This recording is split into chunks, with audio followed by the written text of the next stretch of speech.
बोलो सच्चिदानंद भगवान की जय। आइए भक्तों, हमारे हिंदू धर्म में भगवान की अनेकों कथाएं हैं जिनमें एकादशी महात्म का बहुत ही बड़ा महत्व है। ये दोनों पक्षों में यानी कृष्ण पक्ष और शुक्ल पक्ष दोनों में एकादशी आती है और एकादशी कथा का या व्रत का बहुत ही बड़ा महत्व है। आइए चैत्र मास की पाप मोचनी एकादशी का महत्व हम सुनते हैं। ये बहुत ही सुंदर कथा है। इसको सुनने से जन कल्याण होता है, मानव का कल्याण होता है। अगर हम इसकी कथा का श्रवण करें तो हमें कई यज्ञों का फल मिलता है। इसलिए आइए हम पाप मोचनी एकादशी की कथा का वर्णन करते हैं। कथा इस प्रकार से है। युधिष्ठिर ने पूछा, भगवान, फाल्गुन शुक्ल पक्ष की आमल की एकादशी महत्व मैंने सुना। अब चैत्र कृष्ण पक्ष की एकादशी का क्या नाम है, यह बताने की कृपा कीजिए। ऐसा सुनकर भगवान श्री कृष्ण बोले, राजेंद्र सुनो, मैं इस विषय में एक पापनाशक उपाख्यान सुनाऊंगा जिसे चक्रवर्ती नरेश मानधाता के पूछने पर महर्षि लोमश ने कहा था।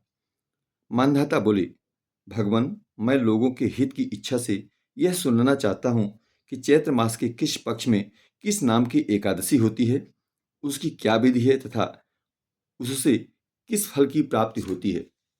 कृपया यह सब बताएं।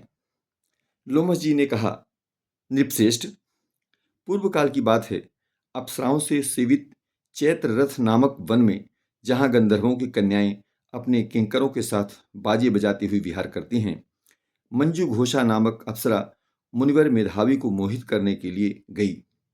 वे महर्षि उसी वन में रहकर ब्रह्मचर्य का पालन करते थे। मंजू घोषा मुनि के भय से आश्रम से एक कोस दूर ही ठहर गई और सुंदर ढंग से वीणा बजाती हुई मधुर गीत गाने लगी। मुनि श्रेष्ठ मेधावी घूमते हुए उधर जा निकले और उस सुंदरी अप्सरा को एक इस प्रकार गान करते देख सेना सहित कामदेव से परास्त होकर बरबस मोह के वशीभूत हो गए। मुनि की ऐसी अवस्था देख मंजूघोषा उनके समीप आई और वीणा नीचे रखकर उनका आलिंगन करने लगी। मेधावी भी उसके साथ रमण करने लगे। काम बस रमण करते हुए उन्हें रात और दिन का भी भान न रहा। इस प्रकार मुनि जनोचित सदाचार का लोप करके अप्सरा के साथ रमण करते उन्हें बहुत दिन व्यतीत हो गए। मंजूघोषा देवलोक में जाने को तैयार हुई। जाते समय उसने मुनिश्रेष्ठ मेधावी से कहा, ब्राह्मण, अब मुझे अपने देश जाने की आज्ञा दीजिए। मेधावी बोले, देवी, जब तक सवेरे की संध्या न हो जाए तब तक मेरे ही पास ठहरो।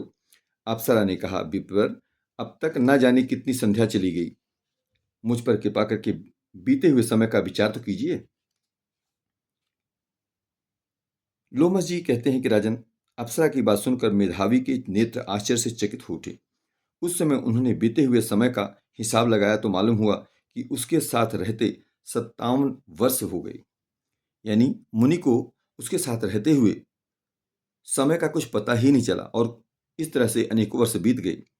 उसी अपनी तपस्या का विनाश करने वाली जानकर मुनि को उस पर बड़ा क्रोध हुआ। उन्होंने शाप देते हुए कहा, पापनी, तू पिशाची हो जा। मुनि के शाप से दग्ध होकर वह विनय से नतमस्तक हो बोली, विप्रवर, मेरे शाप का उद्धार कीजिए। 7 वाक्य बोलने से या 7 पद साथ साथ चलने मात्र से ही सत्पुरुषों के साथ मैत्री हो जाती है। ब्राह्मण, मैंने तो आपके साथ अनेक वर्ष व्यतीत किए, अतः स्वामिन, मुझ पर कृपा कीजिए। मुनि बोले, भद्रे, मेरी बात सुनो, यह शाप से उद्धार करने वाली है। क्या करूं? तुमने मेरी बहुत बड़ी तपस्या नष्ट कर डाली है। चैत्र के पक्ष में जो शुभ एकादशी आती है उसका नाम है पाप मोचनी। वह सब पापों का क्षय करने वाली है। सुंदरी, उसी का व्रत करने पर तुम्हारी पिशाचता दूर हो जाएगी। ऐसा कहकर मेधावी अपने पिता मुनिवर च्यवन के आश्रम गए। उन्हें आया देख च्यवन ने पूछा, बेटा, ये क्या किया? तुमने तो अपने पुण्य का नाश कर डाला। मेधावी बोले, पिताजी, मैंने अप्सरा के साथ रमण करने का पातक किया है। कोई ऐसा प्रायश्चित बताएं जिससे पाप का नाश हो जाए। च्यवन ने कहा कि बेटा, चैत्र के इस पक्ष में जो पाप मोचनी एकादशी होती है उसका व्रत करने पर पाप राशि का विनाश हो जाएगा। पिता का यह कथन सुनकर मेधावी ने उस व्रत का अनुष्ठान किया। उससे उनका पाप नष्ट हो गया और वो पुनः तपस्या से परिपूर्ण हो गए। इसी प्रकार मंजूघोषा ने भी इस उत्तम व्रत का पालन किया। पाप मोचनी का व्रत करने के कारण वो पिशाच योनि से मुक्त हुई और दिव्य रूप धारिणी श्रेष्ठ अप्सरा होकर स्वर्गलोक में चली गई।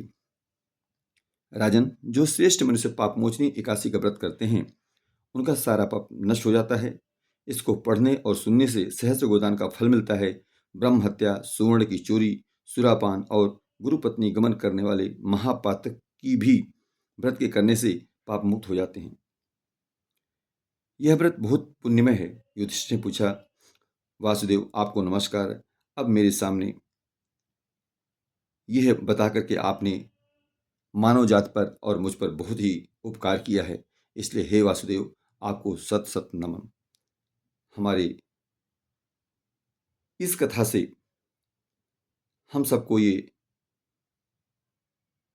सीख मिलती है कि मानव योनि को पा करके हमें एकादशी का व्रत अवश्य पालन करना चाहिए और जितना हो सके प्रभु के नाम सुमिरन में उनकी महिमा गा करके समय बिताएं।